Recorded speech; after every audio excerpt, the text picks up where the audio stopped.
Hey guys, it's Jason. I'm not wearing my microphone right now because I'm in the kitchen waiting for a pizza to cook, so we'll just go from there.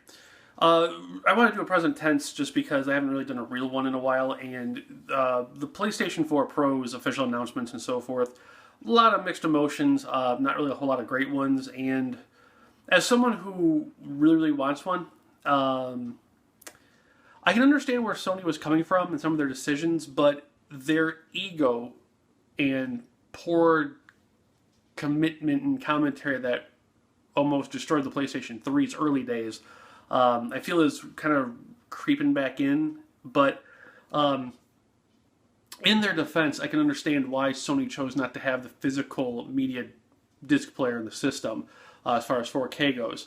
Right now, there's like 100 4K movies, and of the 100, there's like maybe 10 you'd want to watch.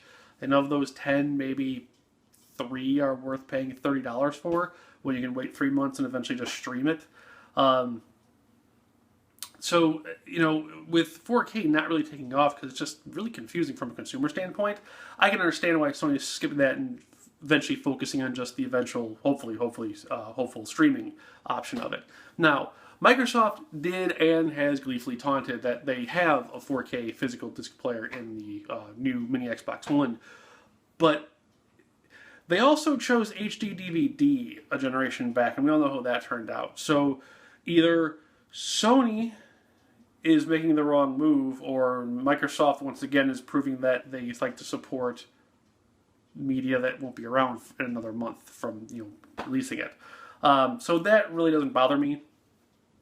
If there had been like 2,000 4K films out there, I can understand it. But with how little media discs there are, this may be a sign that maybe Sony actually made the right call on this.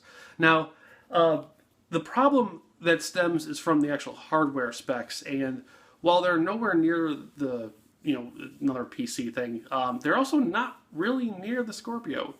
Now, Scorpio is a year away, so it's arguable if you could actually even compare them and so forth. And after a lot of internal dialogue and arguments and so forth and blah, blah, blah, I realized that technically the only way to look at this is that it is a PlayStation 4 with a $100 terabyte hard drive upgrade that also happens to have free better specs with it. And if you already have a PlayStation 4 and no 4K TV, you've got nothing to worry about. You don't need to buy a new TV, you don't need to buy a new system. I actually bought a 4K TV just because I could, because the price was phenomenal at the time. It actually still is now that I think about it. But I want to upgrade because I'm a Mass Effect whore, and I know that's what they showed, even though I didn't watch it because media blackout.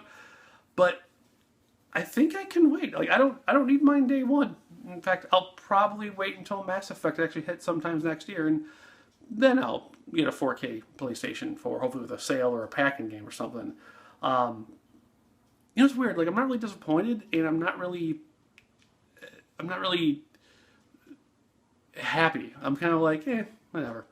But yeah, those are just my thoughts on the PlayStation 4 Pro, and don't even. I know a lot of people are angry too about the Fallout 4 mods not being available on PlayStation 4 because whatever Sony's doing, what have you. But as a person who has a Mac and really never got into mods to begin with, I mean, I love building stuff in Fallout 4, and aside from using just the one high def pack mod for Mass Effect 1 on the PC, don't really care.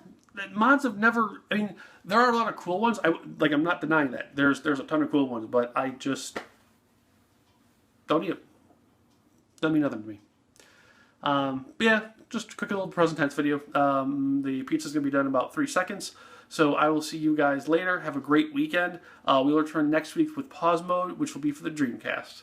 Take care, guys. Have a great one.